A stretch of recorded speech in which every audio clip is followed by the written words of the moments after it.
Well, good morning and welcome to Zen Live. Beautiful day in Blackstone on Sunday. Clear sky. Hope it's clear tomorrow for the eclipse. And let's talk. Okay, if you follow me and hang out with my talks and my writing, I hope you see that we're on a walkabout, like in Australian terms. In other words, we're walking on a journey of discovery. At least I am. So I hope you walk with me, because I share with you what I discover during the day, what I see. And I'm constantly seeing little satori's, little eurekas. Oh, I see something. Some pieces come together. And I rush to share it on live or on Facebook. So basically, we're just walking through reality together, discovering wondrous new ideas and insights that liberate us, you see. Discoveries liberate us. In science, a discovery is a liberating idea that breaks you out of a closed system. So let's talk about that today, because we're witnessing closed systems today in our history. Very dramatically, we're looking at what a closed system looks like and why it's so painful, why it generates so much violence, you see, versus an open system. So let's look at that and basically too, what I do, what I see myself doing, is really looking at the same essential truth in different ways. It's like there's one mountain of truth, and we just walk around it looking at it from different overlooks. And each overlook sees a different aspect of the mountain, but it's the same mountain.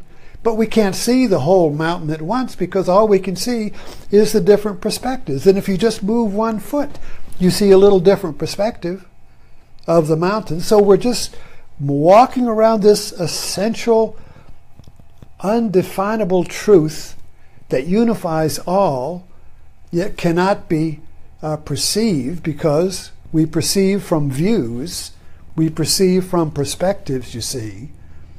And so we're open, we just keep walking around the mountain of this. What is the mountain but this moment? This moment, this eternal now, is always now. This is the mountain of truth. This eternal now, this eternal moment, that at the end of, there is no end of time, because at the end of time, it will still be this moment. When we die, it'll still be this now. When we were born, it is this same now. This same eternal now is the mountain of truth, around which we all walk, getting different perspectives, yet under the illusion that our perspective is the whole mountain. And our perspective, when not referencing the truth, is in time. You see that the present moment now is timeless. And when that is our reference, when that is our, if that is what we walk about, and that is within, God dwells within you as you, truth dwells within you as you, the mountain of truth, this eternal now, dwells within you as you. It's not out there, because out there is just what we perceive, our particular slice of the mountain. You see what we're getting at here? The eternal mountain, the true mountain, is within, but what we see outside through perception is our slice, our overlook, our particular special perspective that comes from all of the many. Every part of the many has a different perspective, you see. But the totality, the spanda, the single point, the still point, out of which the Big Bang, out of which this whole explodes, is within. So when I say Blackstone is the center of the universe, but you are that center too, that means that the whole truth, the still point of truth, is in you, and you, and you, and you. So the eternal truth of now of the mountain, using that as a metaphor, is within each of us, and yet each of us is walking around it through our perspective. And the illusion is that what we see actually is the whole reality, but it's just a hologram leaping out of us, our brain, into a me having a perspective of that, you see. So the hologram of the world springs out of us into me and it. And we fall asleep in that. We fall into the illusion that that hologram actually exists outside of us. But each of us is creating it. And we live in it, like an artist lives in his painting. So we create the world and live in it and interact with it and generate it, you see. But when the world we create becomes a closed system, now we have attention. So let's look at that. A closed system. A good expression of the closed system is a yin-yang. Or, my favorite metaphor, the Ouroboros.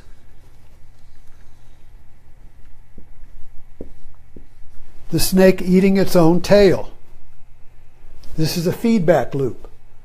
So when you get a closed system, the energy feedbacks upon itself and grows stronger.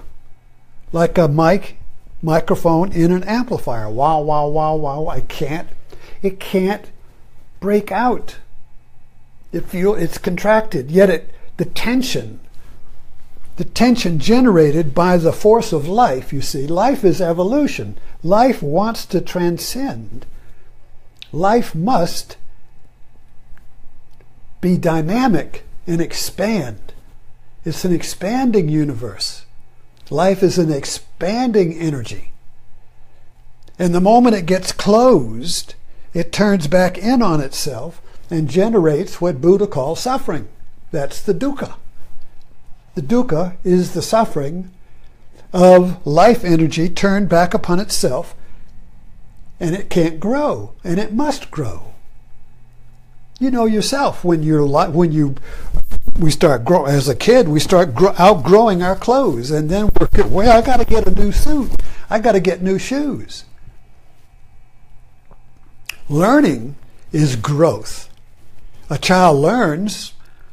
Take the Montessori principle. I won't use our public school system as a metaphor, but the Montessori system is that learning comes from within, and all you have to do as a teacher is keep providing new instruments or keep expanding the environment or the playthings, the things the child needs for him to grow naturally. So he starts out with blocks and then he ends up with puzzles. I don't know, whatever you keep expanding. But you just keep providing the nutrients life needs for its growth when it needs it. But the drive for learning comes within, you see. And so the drive for growth, for evolution, for awareness, for unity, for wholeness comes within. This is the drive of our life, our energy. And when it becomes closed, it feeds back upon itself and we suffer. And the illusion is that we blame somebody else in our closed system. You see? When the system is closed, there has to be a cause. Where is the cause? Well, it's somebody outside of me. That person's doing it. My job's doing it. My marriage's doing it. Obama's doing it. Trump's doing it. You see? So if this is me, and then I blame this here as this it, you see, if I blame that for the cause of my pain, you'll notice that we're both the same system. We're chasing each other.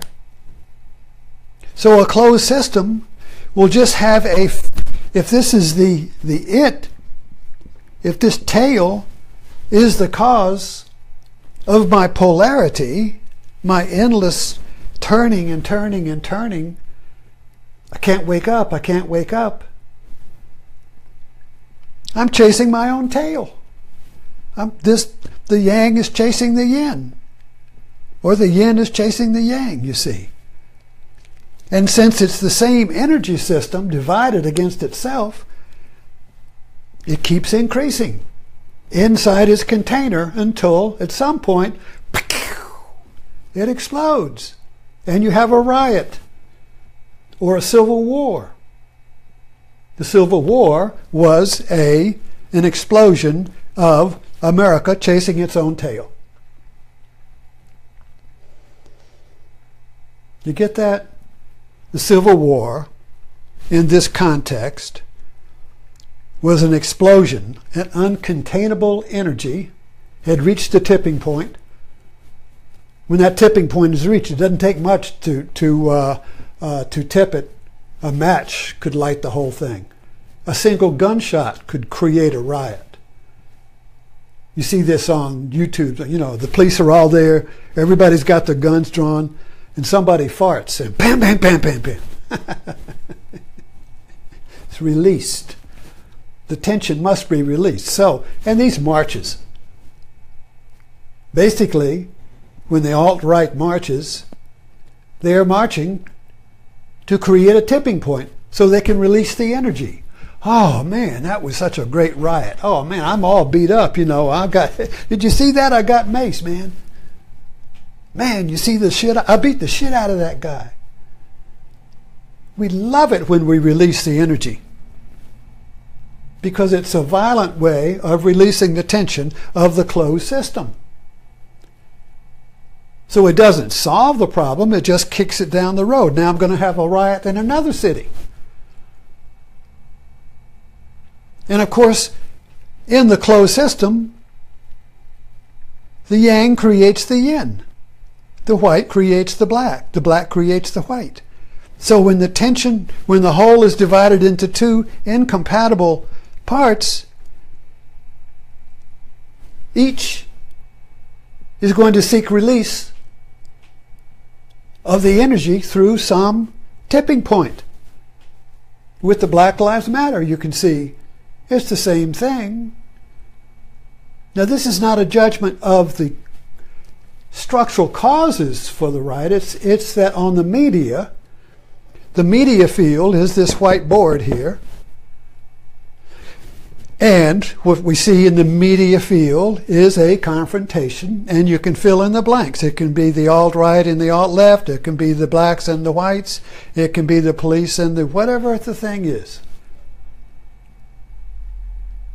Fill in the blank. But the formula is the same. When tension builds up, there must be sporadic release. That's what free speech is all about. When you have a march, call it, a peaceful march, that march releases the energy that's being built up. When you speak out, I can't take it anymore, I speak out. You're releasing the energy of the Ouroboros. When the kids are squabbling and you slam your, bam, shut up, that releases the energy of the closed system. So the energy of the closed system has to be released in one way or the other, peacefully or violently, or creatively. The creative release of the energy transmutes the polarity into a new whole that contains the polarity. Now, the Civil Rights Act of LBJ came at the point when the tension between the blacks and the whites, Jim Crow, was a closed system that created tremendous energy tension between black people who were being driven by the evolutionary force to evolve and become part of the whole, and the opposite force to contain them in a closed system. The South was a closed system. It contained the relationships of blacks and white people and women too, and white sharecroppers. All human relationships in the Old South were contained in a closed system that was expected to be eternal, like the Garden of Eden, like God ordained. Whatever God ordains is expected to be permanent. So this was a permanent system of social relationships that could not change. That was the Old South. The North was an open system because immigrants were pouring in from Europe. So it was constantly growing and changing. New ingredients. It was like cooking a new recipe every day. The South cooked with the same recipe every day. The North was trying new stuff, industry, inventions, new inputs from other cultures,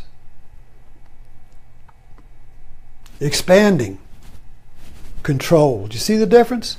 The South was contained and controlled, and the North was expanding. Of course, these two couldn't live together in the same bowl. There was a tension between them, and it reached the point of the Civil War where it had a violent explosion, and when the explosion happens, it's uncontainable. That's what all the generals say. When a war starts, you don't know what's going to happen. You're out of control. It's going to create a whole new world, and you don't know what it's going to be. So, in a way, in an ironic way, when the tipping point releases, the feeling is, I don't give a shit what happens. I just want the tension to be over. In religion, this is called Armageddon, or the end of the world, or the rapture. This place sucks. Let Jesus come and start over. You see. Blow it up. Bring it on. The nuclear war, bring it on. Let's just end it and start over. If we go back to the caves, caveman, all right, so what? It'll be better than this. Suicide is an answer to that. See, let it be over. I can't stand the tension. Boom. Or a mass shooter. I can't stand the tension. Let it be over. I'll go shoot a bunch of people and start something. You see. So I think we get the picture here of the tension that grows in a closed system, and the need for violence in order to let off the steam. Oh, the anger feels so good.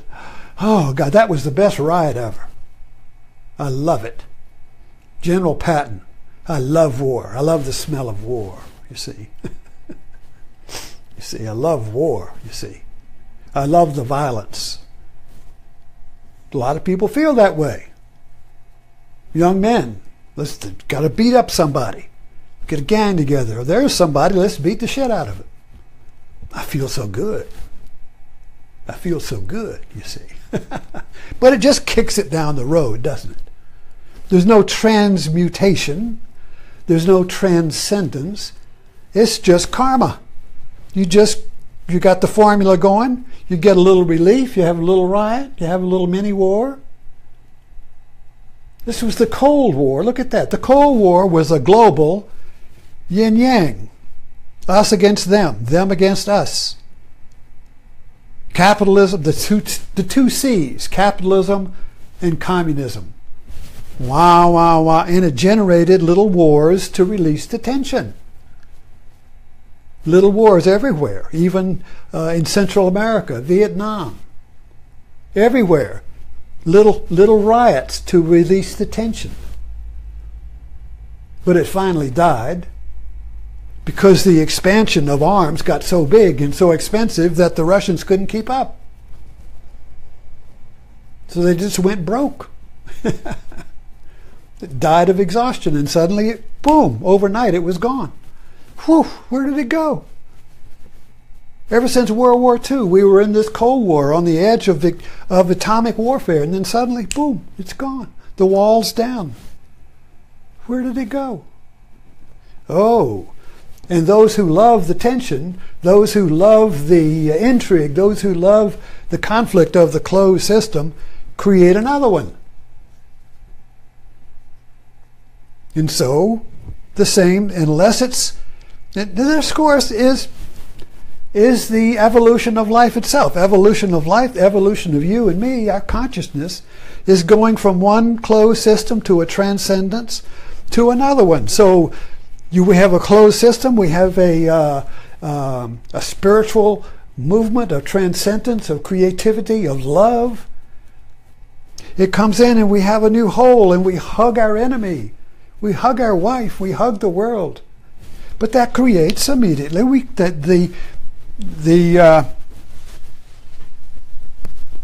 this is the way, this is the dialectic of evolution. So we have a closed system, we have a breakthrough, and it creates a new whole, a new world, a brave new world. America was a new world that transcended the closed system of Europe. A brave new world. But immediately, the brave new world becomes another duality. And that creates another closed system that is completely different from this, but the formula is the same. And that must be transcended to a new whole. You see how it goes? This is the way life works. You have two cells. You have the sperm and the egg. And that generates, that's like an atomic bomb going off. It keeps generating new wholes. The old connection generates energy, and that energy breaks into a new whole, a higher hologram, a holon, a world. So the world we live in, that our mind, our brain creates a world, it's constantly creating closed systems of me against the world. That's a closed system. Because the world I'm perceiving is like a movie on a screen of my own mind. I believe it's two, but I'm generating it.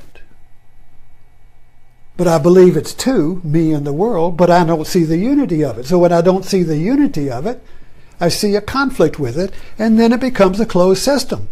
And then I'm trapped in my own world. I'm on the treadmill. Stop it, I got to get off, you see. And it generates until we have a panic attack or a complex. A complex is a closed system. A complex is just a closed system that can't break out. So it just goes around and around, you see, creating panic attacks. So, to activate the evolutionary force in ourself, you see, we have to see the pattern and say, whoa, wait a minute.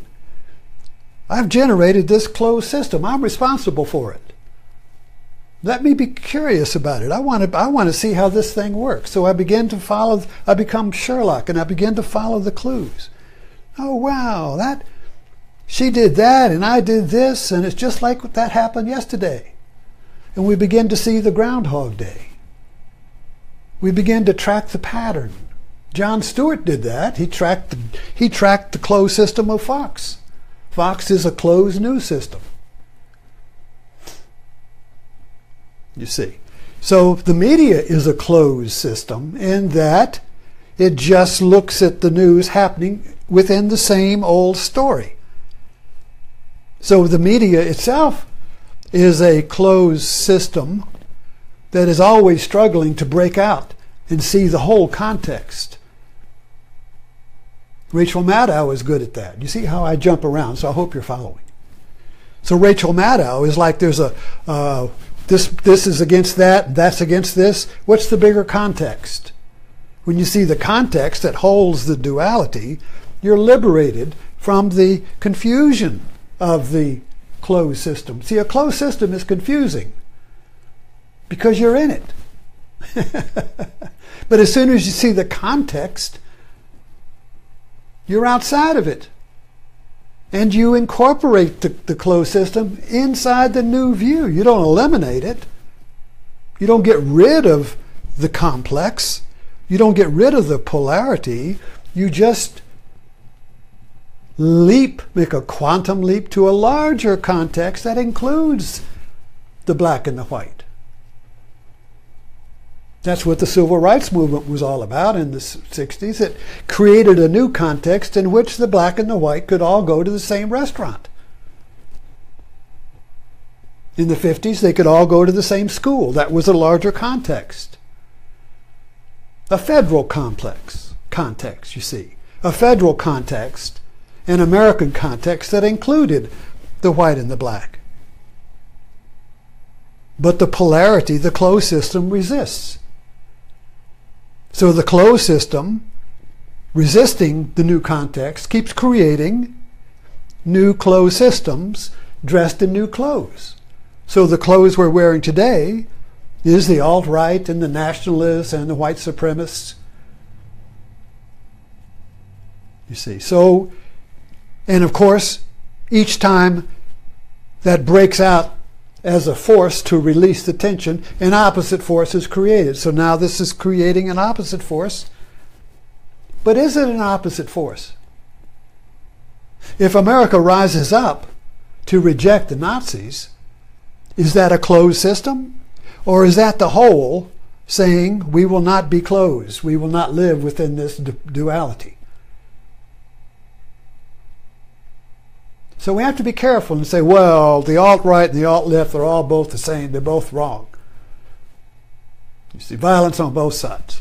I've been arguing and discussing this for a couple of days now. If you confront fascism or Nazism, if you go out and confront them, are you equally at fault? If somebody comes into your town to create a riot and you confront them, are you equally at fault? Yes and no. What do? Stay home? Well, that might not be a bad idea. Just let them sit there with no... If they want violence, if they want to let off steam, if you don't confront them, but you can't stay home. Now, Martin Luther King developed a strategy. Hope I'm not going too long here. I forgot to check my time. We'll end with this. Martin Luther King, it's called the nonviolent strategy, in which you confront the closed system, but you don't hit back. So you get hit, but you don't hit back, yet you confront them. So you get your cake and eat it too. You don't get to energize their violence with your violence, which is what the Black Power movement did, that was a challenge to Martin Luther King. But if you confront the violence with nonviolence, you show up, but you don't hit back, that changes the game. So you can't generate the energy of the Ouroboros when you show up, but you don't respond with the same violence that they are confronting. Because if you do, you immediately generate the closed system, and it perpetuates itself in time. The only way to end the perpetuation of the closed system in time and stop the karma is to meet it, but with nonviolence. And there is the reason for satire and humor. Humor, irony, comedy confronts violence with humor, but it shows up.